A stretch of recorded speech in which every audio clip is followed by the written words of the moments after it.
భారతీయ railways దేశంలో అత్యధిక ఉద్యోగస్తులున్న సంస్థ. ఇంత పెద్ద సంస్థలో ట్రేడ్ యూనియన్ ఎలా పనిచేసింది అన్న దానిమీదే ఇక్కడి యూనియన్ ఉద్యమ స్థాయి ఆధారపడి ఉంది. అందుకే ఇక్కడి ట్రేడ్ యూనియన్ నాయకుల సామర్థ్యం, బాధ్యత, నిర్వహణ ఎప్పుడూ దేశం దృష్టిలో ఉంటాయి.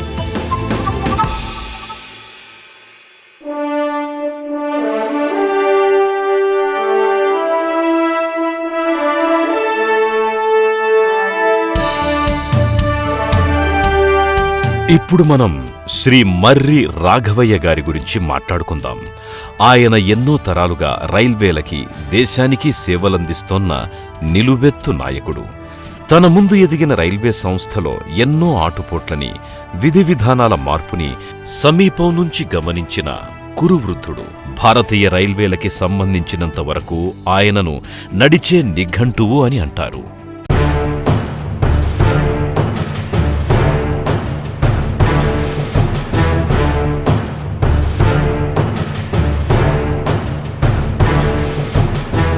శ్రీ మర్రి రాఘవయ్య ఆంధ్రప్రదేశ్లోని ధోన్ పట్టణంలో జన్మించారు. ఒక మధ్యతరగతి ఇంటి నుంచి జాతీయ స్థాయి నాయకుడిగా ఢిల్లీలో రైల్వే మంత్రిత్వ శాఖ ఆఫీసుకి ఆయన చేసిన సుదీర్ఘ ప్రయాణం అనితర సాధ్యం. ఆ ప్రయాణం భారతీయ రైల్వే సంస్థలో ట్రేడ్ యూనియన్ చరిత్రలో ముఖ్యమైనది.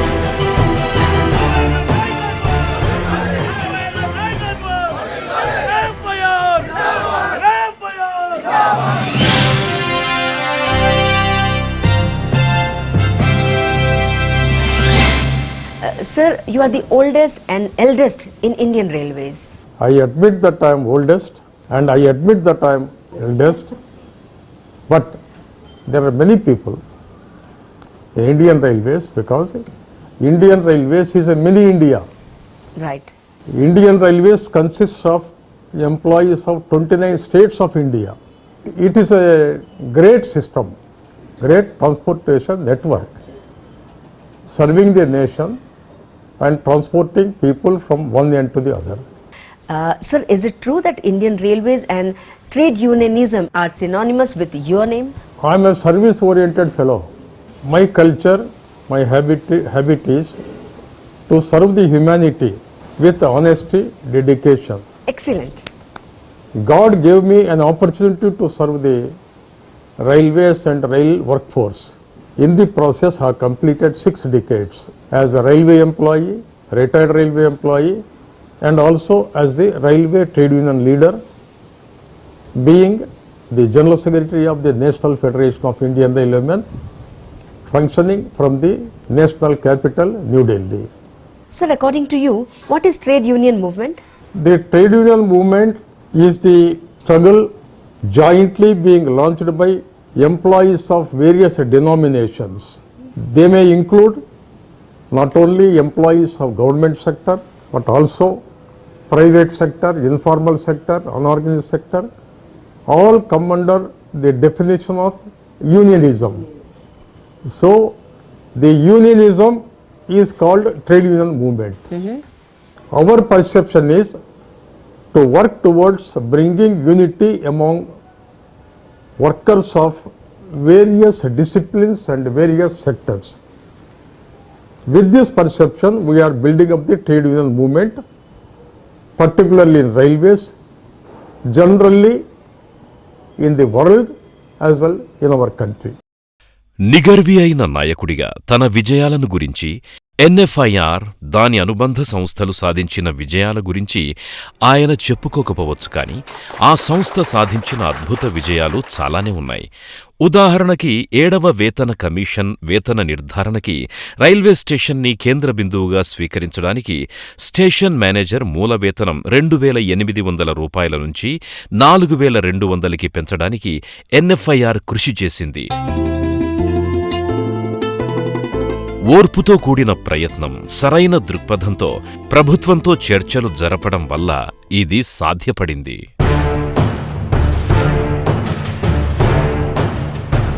1957లో రైల్వే మంత్రిత్వ శాఖ క్లాస్ 4 ప్రమోషన్ కమిటీ ఏర్పాటు చేసింది. ఆ కమిటీతో చర్చలు జరిపి క్లాస్ 4 ఉద్యోగులకు పదోన్నతి ఇవ్వడం గురించి ప్రభుత్వం విధాన నిర్ణయం తీసుకోవడంలో ఎన్ఎఫ్ఐఆర్ ముఖ్య పాత్ర పోషించింది. ట్రాఫిక్ ఉద్యోగులకు, లోకో ఉద్యోగులకు 50% సీనియారిటీతో 10% ప్రమోషన్లు కల్పించడంలో ఎన్ఎఫ్ఐఆర్దే ప్రధాన పాత్ర. The major achievements of NFIR, I can reel out the truth. First major achievement was bringing DA formula.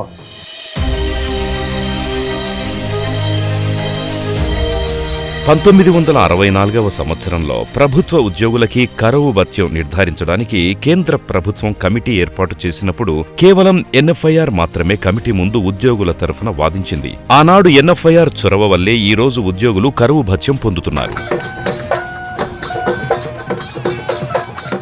No other trade union in the country has appeared before DA committee. Railway employees and central government employees are getting dearness allowance.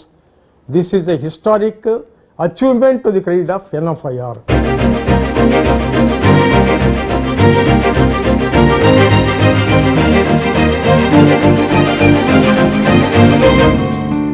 ఇది 1969 railway labour tribunal report. ఈ రిపోర్టుని మియాభాయ్ report అని కూడా అంటారు. Railway ఉద్యోగుల సంక్షేమం గురించి, వారి కార్మిక సంఘాలతో జరపవలసిన చర్చల గురించి విస్తారంగా ప్రభుత్వానికి సలహాలిచ్చిన రిపోర్ట్ ఇది. ఈ రిపోర్ట్ ఎన్ఎఫ్ఐఆర్ నాయకత్వంలో రైల్వే ఉద్యోగులు సాధించిన ఘన విజయం. దీనివల్ల చాలా ప్రయోజనాలు కలిగాయి. వాటిలో ముఖ్యమైనది సి క్లాస్ గేట్మెన్లకి, చౌకీదార్లకి, సెలూన్ అటెండెంట్లకి, బంగళా ప్యూన్లకి ఈవన్ క్లాసిఫికేషన్ కలగడం. సాధారణ వేతనానికి 1.5 రెట్లుగా ఓవర్ టైం వేతనం నిర్ణయించబడింది. ఫోర్మెన్లకి ప్రత్యేక అలోవెన్స్ ఇవ్వబడింది. వర్క్షాపులో పనిచేసే ఫోర్మెన్లు అప్గ్రేడ్ చేయబడ్డారు. రైల్వే ఉద్యోగులందరికీ నవంబర్ 1979 చరిత్రలో లిఖించుకోదగ్గ మాసం. రైల్వే ఉద్యోగులందరికీ ఉత్పాదకత ఆధారంగా బోనస్ చెల్లించాలన్న డిమాండ్తో భారత ప్రభుత్వానికి సమ్మె నోటీస్ ఇవ్వబడింది. 1/4/1979 నుంచి గ్రూప్ సి ఉద్యోగులకు, పూర్వపు గ్రూప్ డి ఉద్యోగులకు ఉత్పాదకత ఆధారిత బోనస్ చెల్లించడానికి భారత ప్రభుత్వం అంగీకరించింది. That productivity linked bonus scheme got improved from time to time, and today I am happy to mention that my railway employee is getting bonus at the rate of 7,000 rupees per month through notional calculation, when bonus rate was only 750 in 1979. That 750 I got it improved through NFIR to 7,000 rupees. Bharatiya railway సంస్థ ప్రతి దసరా పండుగకి తమ ఉద్యోగులకి ఉత్పాదకత ఆధారిత బోనస్ను అందిస్తోంది. అలా రైల్వేలలో పనిచేసే ప్రతి టెక్నీషియను, ప్రతి క్యాజువల్ లేబర్ పండగ జరుపుకోవడానికి తమ వృత్తి నైపుణ్యానికి ప్రతిఫలం అందుకుంటాడు. ఈ బోనస్ 1979లో కొంచెమే ఉన్నప్పటికీ 2018 నాటికి బాగా పెరిగింది. 2008లో రైల్వే ఉద్యోగులకు బోనస్ చెల్లింపు జరగడంలో ఎన్ఎఫ్ఐఆర్ ముఖ్య పాత్ర పోషించింది. ఈ విషయంలో ఎన్ఎఫ్ఐఆర్ సాధించవలసింది ఇంకా చాలా ఉంది.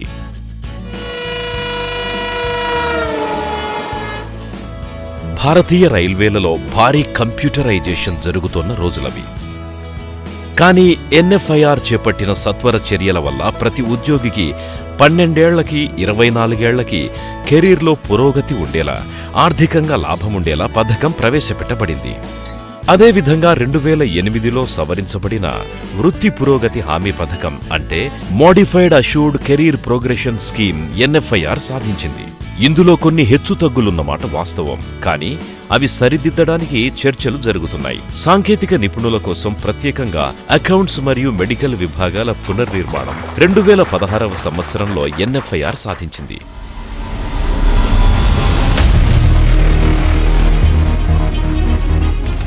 2001వ సంవత్సరంలో రైల్వే సంస్థ సంస్కృతికి విరుద్ధంగా ప్రైవేటీకరణ చేయడానికి రాకేష్ మోహన్ అధ్యక్షతన ఒక కమిటీని నియమించింది.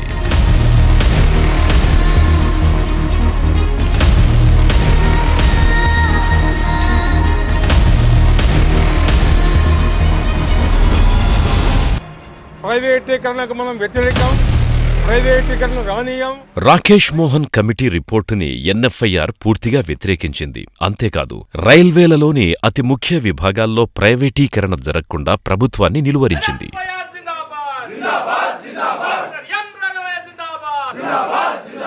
ఆ కమిటీ చెప్పిన చాలా విషయాలను ఎన్ఎఫ్ఐఆర్ తిరస్కరించింది. రైల్వే సంస్థ కార్యనిర్వహణ సామర్థ్యం కోల్పోకుండా ఎప్పటికీ అది దేశానికి గర్వకారణంగా ఉండేలా ఎన్ఎఫ్ఐఆర్ కాపాడింది.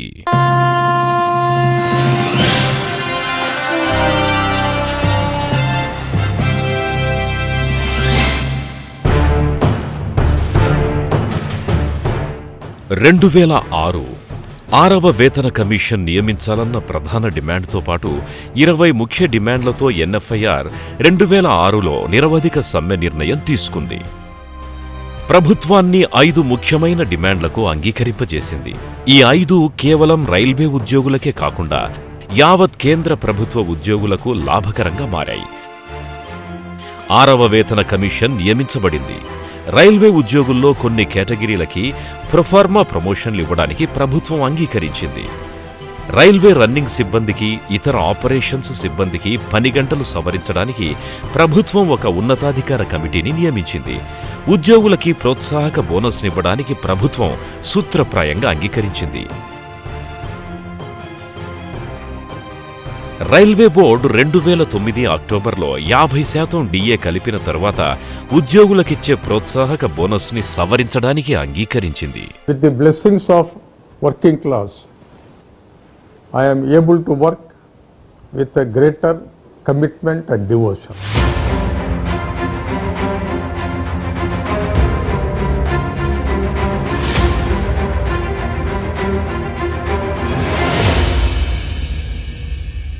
Sir, you look absolutely fit. What is the secret behind your fitness? I derive pleasure. Suppose one poor employee is suffering. If I fight and get him job, I get elated as though I got job, I got reward. That happiness, mental happiness probably has made me to be fit and fit to work.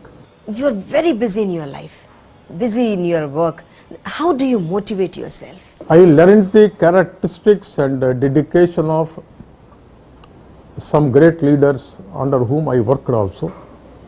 One legendary personality, Keshav H. Kulkarni, was the General Secretary of the National Federation of Indian Railwaymen. Very knowledgeable person and dedicated person. I used to observe his working, his presentation, his discussion, his knowledge level.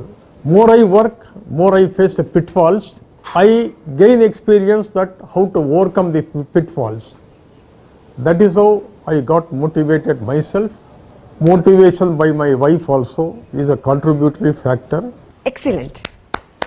Sir, what is the secret of your time management? How you manage your time? Previous night, after dinner, I coolly think over for 1 hour. First clear all pending files. Then next day morning onwards, what should I do? Morning time, I take half an hour to contact various people on telephone to make them get alerted for their daily activity of serving the people. Thereafter, interaction with people or meeting the administration and meeting various categories of staff and addressing the meetings. People come to me that I can sincerely consider their grievance, their problem, and try to see that their problem is resolved. In between, my time schedule gets broken because of this. Despite this, I give priority to the people who reach me, first attend on them, little reschedule my program and manage. This is everyday's affair.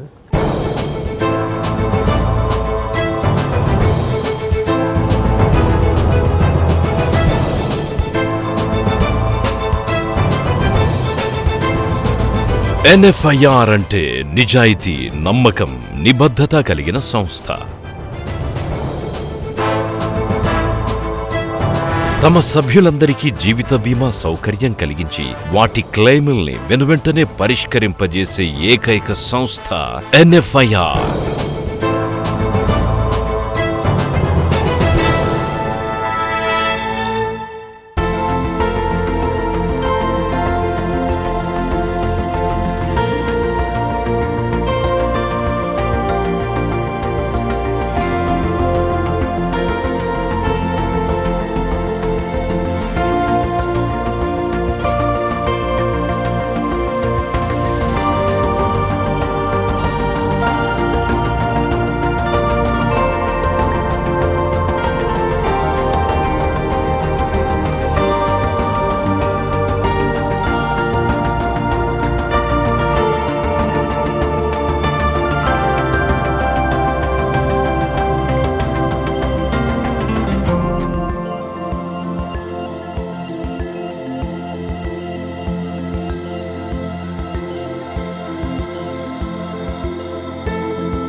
Railway కార్మిక సోదర సోదరిమణులారా, భారత రైల్వేలలో 7,000కు పైబడి railway స్టేషన్స్లో 70,000 కిలోమీటర్ల రైలు మార్గంలో మారుమూల ప్రాంతాల్లో టన్నెల్స్లో road side స్టేషన్స్లో అడవుల్లో పనిచేస్తూ ప్రతిదినం 21,000 రైళ్లను నడుపుతూ దేశానికి సేవలు అందిస్తూ రైల్వేల యొక్క ప్రావీణ్యత పెంచుతూ ఆదాయాన్ని పెంచుతూ ఇబ్బందులు ఎదుర్కొంటూ కూడా సేవలు అందిస్తున్నటువంటి మీ అందరికీ national federation of Indian railwaymen తరఫున నేను ధన్యవాదాలు తెలుపుకుంటున్నాను. National federation of Indian railwaymen గత 75 సంవత్సరాలుగా రైల్వే కార్మికుల యొక్క సంక్షేమం కోసం, వారి సమస్యలు పరిష్కరించే దిశలో నిజాయితీగా పనిచేస్తూ ఎన్నో చరిత్రాత్మక విజయాలు సాధించింది. అందులో ముఖ్యంగా ఈనాడు ప్రతి కార్మికుడు తీసుకుంటున్నటువంటి డిఏ, రిటైర్ అయిన కార్మికునికి లభించే డిఆర్, ఏ డిఏ డిఆర్ ఎలా వచ్చిందనేటువంటి అంశాన్ని నిజాన్ని మీ ముందు ఉంచాలని ఈ యొక్క డిఏ ఇష్యూ తీసుకొచ్చాను. 1964 సంవత్సరంలో మన ఎన్ఎఫ్ఐఆర్ రైల్వే కార్మికుల జీతంలో మార్కెట్ విపరీత పరిస్థితుల ఫలితంగా జీతంలో కోత వస్తుంటే బ్రతికే పరిస్థితి లేనప్పుడు తిండి గింజలు, కూరగాయలు, నూనె వస్తువులు, పప్పు దినుసులు రేట్లు పెరిగినప్పుడు దాని ఫలితంగా ఇచ్చిన జీతంతో బతకలేని పరిస్థితుల్లో ఈ యొక్క మార్కెట్ రేట్లకు అనుగుణంగా జరిగేటువంటి నష్టాన్ని పూడ్చేటువంటి ఒక కొత్త ఫార్ములా అవసరము. దానికోసం డియర్నెస్ అలవెన్స్ అనేటువంటి ఒక ఫార్ములా తీసుకురావాలా అని మన ఎన్ఎఫ్ఐఆర్ భారత రైల్వే చరిత్రలో ఎవరు ఈ డిమాండ్ ప్రొజెక్ట్ చేయలేదు, ఒక ఎన్ఎఫ్ఐఆర్ తప్ప అనేది డిఏ కమిటీ రిపోర్ట్లోనే మీరు చదువుకుంటే తెలుస్తుంది. ఆ డిఏ కమిటీ రిపోర్ట్ ద్వారా కరువు భత్యాన్ని అనగా డిఏను సాధించి 100% 5వ పే కమిషన్ ద్వారా న్యూట్రలైజ్ చేయించిన క్రమంలో ఈనాడు ప్రతి 6 నెలలకు ఒకసారి ప్రతి సంవత్సరం జనవరిలో జూలైలో ప్రతి రైల్వే కార్మికునికి, కేంద్ర కార్మికునికి డిఏ లభించే విధంగా మార్పు వచ్చింది. ఇది ఒక చరిత్రాత్మక విజయం, ఇది కార్మికుల విజయం అని నేను మిమ్మల్ని అభినందిస్తూ ఉన్న నిజాన్ని చెప్తున్నాను. చాలామంది క్లెయిమ్ చేస్తూ ఉండొచ్చు. ఒకసారి డిఏ కమిటీ రిపోర్ట్ చదివితే ప్రతి కార్మికుడు గర్విస్తాడు, సంతోషిస్తాడు. ఈ యొక్క డిఏ ఫార్ములా సూత్రధారి ఎన్ఎఫ్ఐఆర్ మాత్రమే అని వారు నిజాన్ని గుర్తిస్తారు, సంతోషిస్తారని నేను నమ్ముతున్నాను. ఇదొకటే కాదు, చాలా అంశాలపైన మన ఎన్ఎఫ్ఐఆర్ జాతీయ స్థాయిలో పర్మనెంట్ నెగోషియేటింగ్ మెషినరీ ద్వారా భారత ప్రభుత్వ స్థాయిలో రైల్వే మంత్రిత్వ శాఖలో కృషి చేసి ఫలితాలు సాధించాం. ఈనాడు పని గంటల విషయానికి వస్తే గతంలో కొన్ని కేటగిరీల్లో రైల్వే కార్మికుడు 24 గంటలు డ్యూటీ చేసే పరిస్థితులు ఉండేవి. ఆ 24 గంటల డ్యూటీని రద్దు చేయించి 12 గంటల డ్యూటీని తగ్గించేటువంటి డిమాండ్ టేకప్ చేసి రైల్వే బోర్డుతో మాట్లాడితే రైల్వే బోర్డు అంగీకరించకుండా మొండి వైఖరి లభిస్తే మాకు ట్రిబ్యునల్ కావాలి, మధ్యవర్తిత్వంతో ఒక సుప్రీంకోర్టు జడ్జి ద్వారా న్యాయం లభించే విధంగా మీరు ట్రిబ్యునల్ ఏర్పాటు చేయండి అని ఎన్ఎఫ్ఐఆర్ డిమాండ్ చేసిన ఫలితంగా భారత ప్రభుత్వం 1969వ సంవత్సరంలో గుజరాత్ మాజీ ప్రధానమంత్రి యొక్క అధ్యక్షతన ట్రిబ్యునల్ ఏర్పాటు చేస్తే ఆ ట్రిబ్యునల్ ఎదుట ఎన్ఎఫ్ఐఆర్ 2.5 సంవత్సరాలు 10 గంటల విషయంలో నైట్ డ్యూటీ చేసిన కార్మికుడికి నైట్ డ్యూటీ ఇవ్వాలా, అలవెన్స్ ఇవ్వాలనే విషయంలో, ట్రాక్ మెయింటెనర్ల పే స్కేల్ మెరుగుపరచాలనే విషయంలో, సూపర్వైజర్ల పే స్కేల్ ఇంప్రూవ్ చేయాలనే విషయంలో, లోకో పైలట్ల యొక్క క్యాటర్ను అప్గ్రేడ్ చేసే విషయంలో చర్చించి ఎవిడెన్స్ ఇచ్చి రిపోర్ట్ సాధించాం. ఆ మియాబాయ్ ట్రిబ్యునల్ అవార్డు ఫలితంగా 10 గంటల్లో గణనీయమైన మార్పు వచ్చింది. ఈనాడు రైల్వే కార్మికుడు కనుక 8 గంటలకు మించి కంటిన్యూస్ రోస్టర్లో పనిచేస్తే ఆ కార్మికునికి జీతంలో 1.5 రెట్లు ఓవర్ టైం పేమెంట్ ఇచ్చే విధంగా మార్పు తీసుకొని రాగలిగాం. అది ఈనాడు కూడా ఆ యొక్క నిర్ణయం అమల్లో ఉంది. అదే క్రమంలో రైల్వే కార్మికుడు స్టాట్యూటరీ లిమిట్ దాటి, అంటే చట్ట ప్రకారంగా వారంలో 104 గంటలు దాటి కనుక పనిచేస్తే ఆ యొక్క సందర్భాల్లో ఆ రైల్వే కార్మికునికి, ఉద్యోగికి జీతం పైన రెట్టింపు రేటుతో ఓవర్ టైం అలవెన్స్ ఇవ్వాలనేటువంటి ఆదేశాలు తీసుకురాగలిగాం. మీరు దయచేసి 5వ తేదీ డిసెంబర్ 1974 నాటి రైల్వే మంత్రిత్వ శాఖ ఆదేశాలు చదవండి. ఆ యొక్క ఆదేశాల్లో ఎన్ఎఫ్ఐఆర్ ఏం అడిగింది అనే అంశాలు చెప్పి క్రోడీకరిస్తూ రైల్వే బోర్డు ఆదేశాలు ఇష్యూ చేసింది. ఈనాడు కూడా అవి అమల్లో ఉన్నాయి. అది అమలు చేయించే విధంగా, బ్యాక్ డేట్ నుంచి ఓవర్ టైం అలవెన్స్ లభించే విధంగా ఎన్ఎఫ్ఐఆర్ కృషి చేసి ఫలితాలు సాధించింది. జాబ్ అనాలిసిస్ చేయాలి. పని భారం పెరిగినప్పుడు జాబ్ అనాలిసిస్ చేసి 10 గంటలు తగ్గించాలనేటువంటి ఒక కొత్త విధానాన్ని అమలు చేయించగలిగాం. ఈనాడు కూడా కొన్ని కేటగిరీల్లో రోజుకు 10 గంటల డ్యూటీ, 12 గంటల డ్యూటీ ఉన్నమాట వాస్తవం.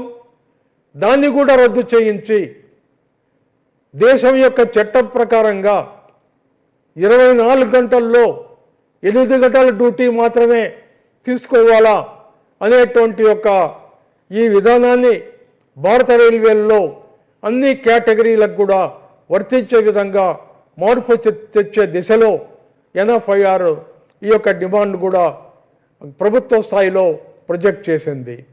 ఇదే కాకుండా రైల్వే కార్మికుల యొక్క సమస్యలు, ఉదాహరణకు 1,03,000 మంది సంఖ్య ఉన్నటువంటి పాయింట్స్ మంది కేటగిరీలకు ఈనాడు ప్రమోషన్ అవకాశాలు సన్నగిల్లాయి.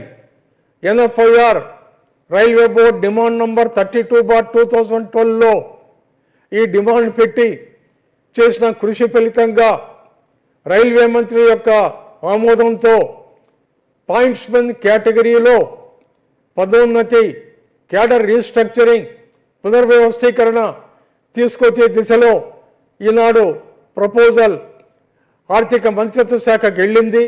అతి త్వరలో ఆదేశాలు వస్తాయి. వచ్చే 2-3 నెలల్లో ఆదేశాలు వస్తాయని నేను ఆశిస్తున్నాను. దాని ఫలితంగా ఆపరేటింగ్ డిపార్ట్మెంట్లో పనిచేసే పాయింట్స్ మెన్ సోదరులు, సోదరిమణులకు న్యాయం జరుగుద్ది. వారికి పదోన్నతి లభిస్తుందనే నా యొక్క నమ్మకం. వారికి కూడా ఈ అంశాన్ని తెలుపుతున్నాను. అదే కాకుండా ఫీల్డ్లో పనిచేసే కార్మికులు రిస్క్ ఉంది, హార్డ్షిప్ ఉంది, వారి ప్రాణాలు కోల్పోతున్నారు. Doctor Anil Kakodkar committee report ఆధారంగా చూస్తే ప్రతిరోజు ఆన్ డ్యూటీలో చనిపోయే వారి సంఖ్య సగటున 2 అని ఆ రిపోర్ట్లో రాశారు. అంటే కార్గిల్ యుద్ధంలో చనిపోయినటువంటి సైనికుల సంఖ్యతో పోలిస్తే భారత రైల్వేలో చనిపోయేటువంటి రైల్వే కార్మికులు దాదాపు 8 రెట్లు ఎక్కువ అని తేలుతుంది. అంటే సైనిక దళాలు ఏ విధంగా అయితే దేశాన్ని కాపాడుతున్నాయో అదే క్రమంలో రైల్వేలను నడుపుతూ రైల్వే ఎక్విప్మెంట్లో మెయింటైన్ చేస్తూ ఈనాడు ప్రాణాలు కోల్పోతున్నటువంటి రైల్వే కార్మికుల సంఖ్య చాలా ఎక్కువగా ఉంది అనే అంశాన్ని కూడా భారత ప్రభుత్వం రైల్వే మంత్రిత్వ శాఖ దగ్గర పెట్టి, అందువల్ల ఈ రిస్క్ తగ్గించడానికి, మినిమైజ్ చేయడానికి వీరికి ఒక మోటివేషన్ కోసం రిస్క్ అండ్ హార్డ్షిప్ అలవెన్స్ ఇవ్వాలా అనే మన డిమాండ్ పైన భారత ప్రభుత్వం పే కమిషన్ యొక్క రిపోర్టు లభించింది. దాని ఫలితంగా కొన్ని కేటగిరీల్లో ఈనాడు రిస్క్ అండ్ హార్డ్షిప్ అలవెన్స్ ప్రతి నెల వారికి పేమెంట్ చేయించగలిగాం. కానీ చాలా కేటగిరీస్ మిగిలిపోయాయి. వారికి కూడా చేయాలి.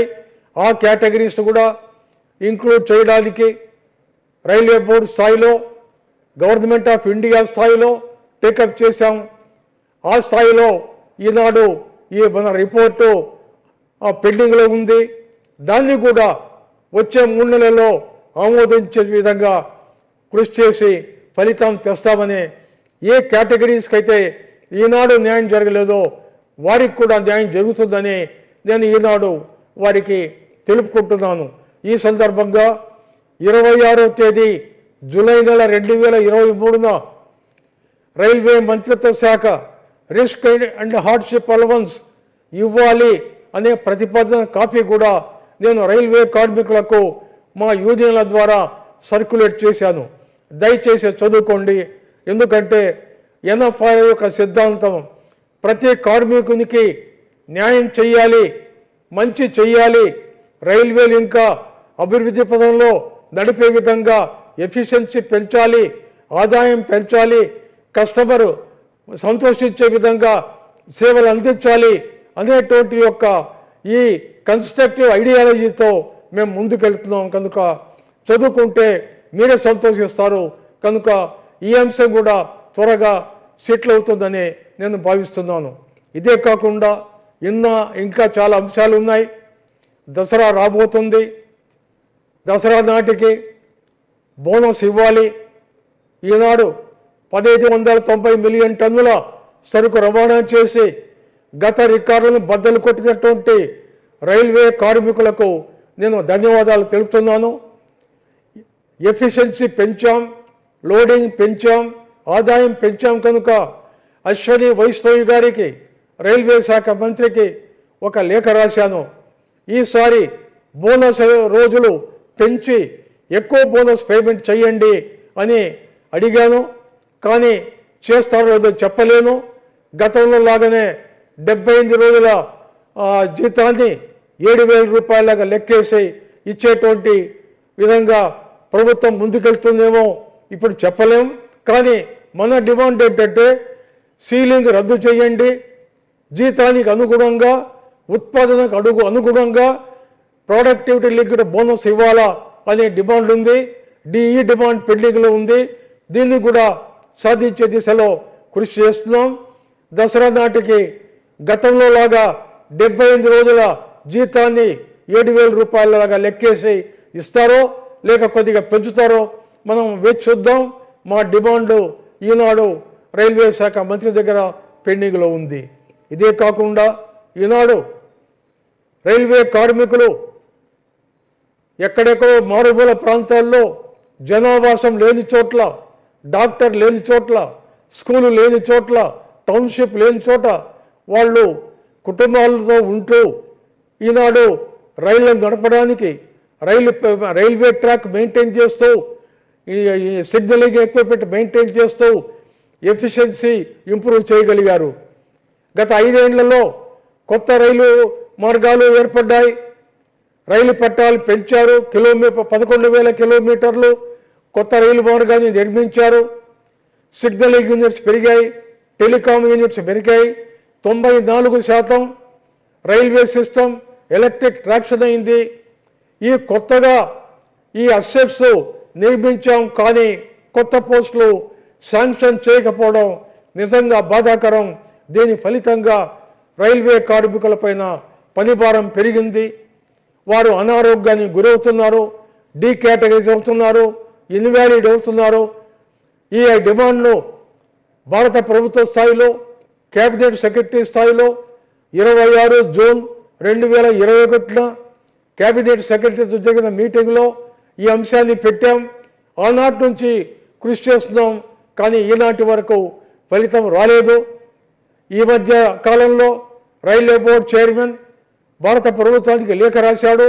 కొత్తగా నిర్మించినటువంటి ఈ యొక్క అసెట్స్ మెయింటైన్ చేయడానికి ఇప్పుడు బ్యాన్ పైన ఉన్న క్రియేషన్ రద్దు చేయాలి, కొత్తగా పోస్టులు శాంక్షన్ చేయడానికి రైల్వే మంత్రిత్వ శాఖకు పూర్తి స్వేచ్ఛ ఇవ్వాలి అనేటువంటి ప్రపోజల్ వెళ్ళింది. నేను నిన్ననే ఆ కేబినెట్ సెక్రటరీకి, ఫైనాన్స్ సెక్రటరీకి లేఖ రాశాను. దాన్ని ఫాలోఅప్ చేస్తాము. రాబోయే రోజుల్లో కొత్త పోస్టులు శాంక్షన్ చేయించి అదే క్రమంలో ఉన్న వేకెన్సీలు కూడా భర్తీ చేయించేటువంటి అజెండా ఫాలోఅప్ చేసే బాధ్యత ఎన్ఎఫ్ఐఆర్దని కూడా నేను తెలుపుకుంటున్నాను. కనుక ఈ సందర్భంగా రైల్వే కార్మికులు దయచేసి మీరు గుర్తించండి, నిజాయితీగా సేవలు అందిస్తూ ప్రతి కార్మికునికి కూడా మంచి జరగాలనేటువంటి ఒక దృఢ నిశ్చయంతో ముందుకెళ్ళి ఎన్ఎఫ్ఐఆర్ను మీరు బలపరచాల్సిందిగా నేను కోరుతున్నాను. ఈ మధ్య కాలంలో 24 సంవత్సరాల ఎన్ఎఫ్ఐఆర్ యొక్క సుదీర్ఘ పోరాటం ఫలితంగా 38,000 మంది సూపర్వైజరీ అఫీషియల్స్కు ఆర్బీఐ నంబర్ 155/2022 17 నవంబర్ 2022 నాడు రైల్వే బోర్డు నుంచి ఆదేశాలు తెచ్చాం. వారికి పదోన్నతి లభించింది. వారు కెరియర్లో 5,400 గ్రేడ్ పే అంటే లెవెల్ 9 దాకా వారు ఎదిగే విధంగా మార్పు చేయగలిగాం. కానీ ఇంజనీర్లకు న్యాయం జరగలేదు. నేను అంగీకరిస్తున్నాను. డిప్లొమా ఇంజనీర్స్, గ్రాడ్యుయేట్ ఇంజనీర్స్కు ఇంకా న్యాయం చేయాలి. వారికి లెవెల్ 10, లెవెల్ 11 తీసుకురావాల్సిన బాధ్యత ఎన్ఎఫ్ఐఆర్ పైన ఉంది. దయచేసి NFIR demand number 3/2018, demand number 10/2018 మీరు చదువుకోండి. చాలా సవివరంగా రైల్వే మంత్రిత్వ శాఖ స్థాయిలో ఈ డిమాండ్ పెట్టాం. భారత రైల్వేల్లో పనిచేసేటువంటి ఇంజనీర్లకు అన్యాయం జరిగింది. 1972లో మేము తెచ్చినటువంటి ఇంప్రూవ్డ్ పే స్కేల్ను కుదించి అన్యాయం చేశారు. అది రెక్టిఫై చేయాలా అనే డిమాండ్ ఈనాడు ఫాలోఅప్ చేస్తున్నాము. అది సాధించుకుంటే వారికి కూడా గణనీయమైనటువంటి పదోన్నతి లభించి వారు గర్వించే విధంగా మార్పు వస్తుందని నమ్ముతున్నాను. ఇది వదిలేది లేదు. ఎన్ఎఫ్ఐఆర్ ఫాలోఅప్ చేస్తుందని నేను వారికి మనవి చేస్తున్నాను. ఇదే కాకుండా 346 కేటగిరీల యొక్క శ్రేయస్సు కోసం మన ఎన్ఎఫ్ఐఆర్ యొక్క యూనియన్లు సదా పనిచేస్తున్నాయి. ఏ వర్గాన్ని కూడా నిర్లక్ష్యం చేయలేదు. పాయింట్స్మెన్లు స్టేషన్ మాస్టర్లు కాగలిగారు, ట్రైన్ మేనేజర్లు కాగలిగారు, టికెట్ ఎగ్జామినర్లు కాగలిగారు, కమర్షియల్ క్లర్క్స్ కాగలిగారు. ఇంకా అవెన్యూలు మార్చాలనేటువంటి ఒక డిమాండ్ పెట్టాం. దాన్ని కూడా సాధిస్తామని నమ్ముతూ మీరందరూ కూడా ఎన్ఎఫ్ఐఆర్ యొక్క యూనియన్స్కు పూర్తిగా సపోర్ట్ ఇచ్చి బలపరిచి ఇంకా మంచి జరిగే విధంగా రైల్వేల అభ్యున్నతికి మరియు రైల్వే కార్మికుల యొక్క సర్వీస్ కండిషన్స్, వర్కింగ్ కండిషన్స్ ఇంకా మెరుగుపడే రీతిలో ఎన్ఎఫ్ఐఆర్తో ఉండి ఎన్ఎఫ్ఐఆర్ వెంట నడుస్తూ ముందుకెళ్తారని నమ్ముతూ మరొకసారి మిమ్మల్ని అభినందిస్తూ సెలవు తీసుకుంటున్నాను. జై హింద్.